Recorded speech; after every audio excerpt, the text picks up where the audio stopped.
Assalamu alaikum wa rahmatullahi wa barakatuh. To some and peace out to the rest of you. Black Heart sign, I'm black in again, asking you to hit that share button because that'll benefit everybody else. And this time, please hit the share button if you know anybody that follows April Mason or that knows her or her cousin. The like and the subscribe buttons benefit me, and thanks to those who have already hit them, because I've never even requested it. So that means that you've been more loyal to me than I was to myself. And I really do appreciate that.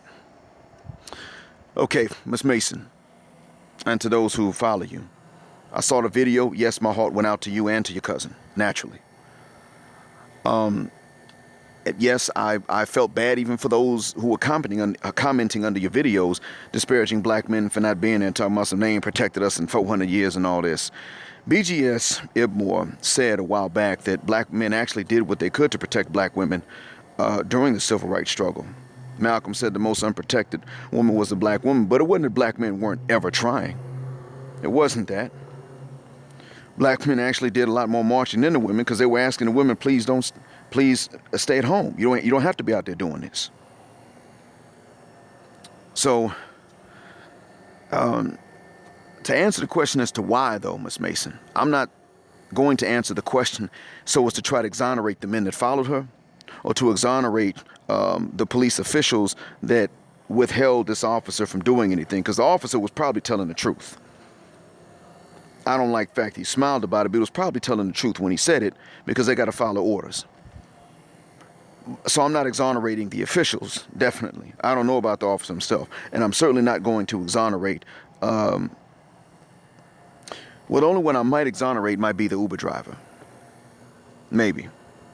But to answer your question as to why she would not find defense from black men, number one, she was walking by herself.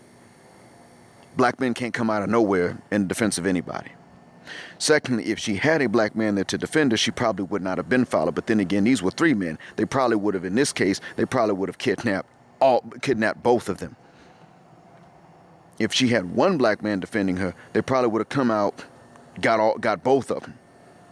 Maybe even just shot him, because unless they could use him for organs or labor.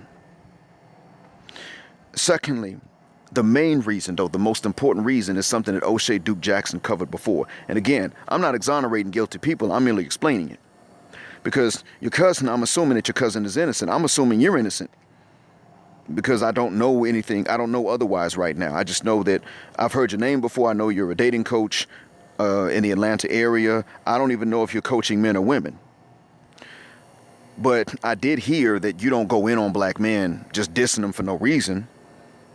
So I'm treating you as an innocent in this case, and I'm assuming the same about your cousin.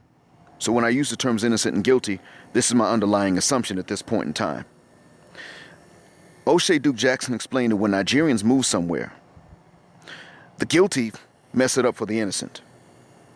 When African Americans go somewhere abroad and enough of them go, you get a few trifling niggas that move, that they gonna ruin it for the rest that ain't trifling. And African Americans didn't get a bad name. I tend to agree. In other words, the innocent have suffered for the guilty. And I know this to be the case, especially when it comes to the genders, because I have not done what other men have done that broke these women's hearts, but I've had to deal with the fallback from it all the time. I've never been a player. Never. Never been one of them. Never crushed a bunch of hearts. Never tapped that and then be like, okay, I ain't gonna call you no more. Nothing like that. I never busted a nut and then kicked out my bed. I had to deal with the blowback from it, though, because some other man did. And this is bothersome that I am somehow supposed to just be okay with it. I'm supposed to be okay with the fact that I'm dealing with a stank attitude or this sense of entitlement or even microaggressive and insulting behavior from a woman because of what another man did that I don't even have a chance to do if I chose to be that way. Here I was for years thinking that I just wasn't this way until, of course, it was pretty much the point was driven home to me. Oh, you don't have the choice to be that way. Oh, I don't have the choice. Well, how the hell does this other nigga have a choice? And he's not dealing with the blowback, but I am. And it's just to say that I'm not the only man that goes through this. What I'm describing is what many men have had to go through.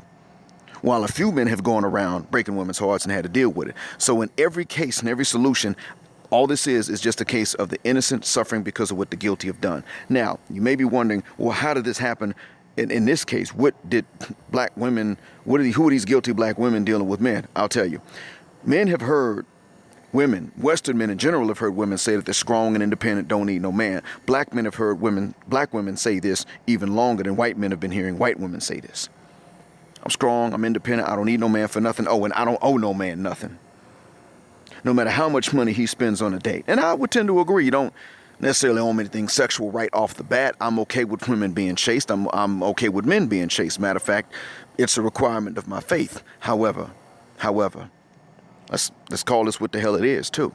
Because men have gotten this message, the men understand what that says to men is, okay, all right, you're attracted to me because you're a heterosexual man, but you're also a nuisance. You ain't my type. You're just a nuisance and a creep. So stay the hell away unless we're blood related or there's business between us. Other than that, keep your distance, nigga. I don't need you. So when a woman needs a man, guess what the hardest thing for that man to believe is? That he's needed. That's it.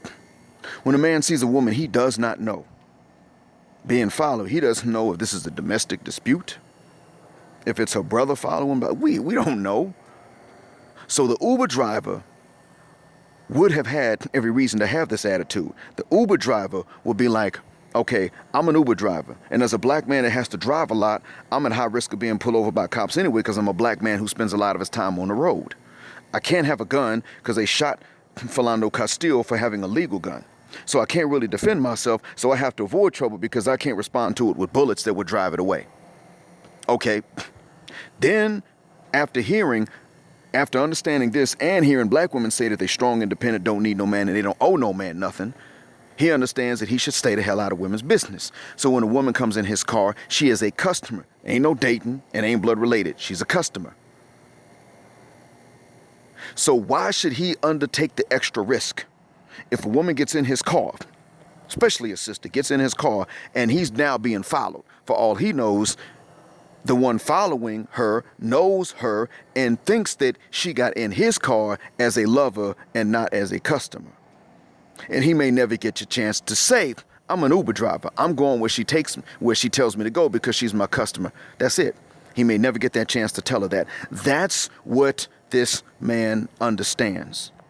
But now, a strong black woman who independent, don't need no man and don't owe no man nothing, jumps in his car.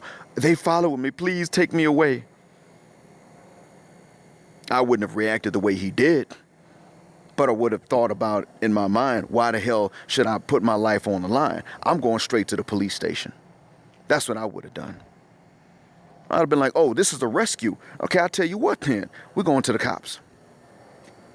That would have been on my mind. We're going to go somewhere where some people are armed and authorized to use them guns on some would-be kidnappers. I'm not sitting up here going to work, going through these backcountry roads and giving them a chance to run me off the road, kill me and kidnap her. For what? That's what's going on, Miss Mason. I don't wish it was that way. I wish it was not, but that's what happened. See, here's the thing, Miss Mason, I'm recording this from a Gulf Arab nation. Here, I can defend my wife, but I won't have to more than likely because this is the safe place anyway. Secondly, if I defend her or I defend another woman and I end up incapacitated, arrested, or dead, that family, not just the lady, but the family is going to look after the ones I left behind. You good? You straight? What can I do for you? Because the man you lost was a hero to us, so what can we do for you? That's what's going to happen. Stateside, what arrangement is there? I'm strong, I'm independent, I don't need you, and I definitely don't owe you nothing. You damn sure ain't getting no pussy. Oh, by the way, I can't cook either. Okay, it's okay to be, I'm not saying that you owe sex because a man protected you per se, but it's like if you don't owe the sex, how does the man owe the protection? And what arrangement is there for something else? Because there are other ways to show appreciation than just dropping your drawers and bending over. I agree with that.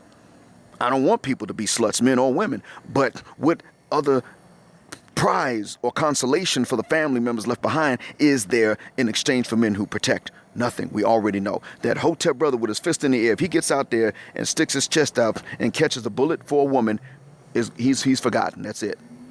He did what he was supposed to do. Nobody owes him anything. Nobody even owes his family anything. That's why black men were not there to protect your cousin, but 3 niggas were there to follow her.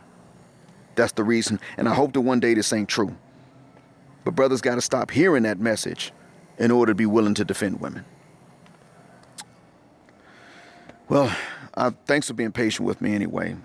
And I hope I explained it, even though I'm not justifying. I hope I explained it. Black Heart sign and blackout. Assalamu alaikum.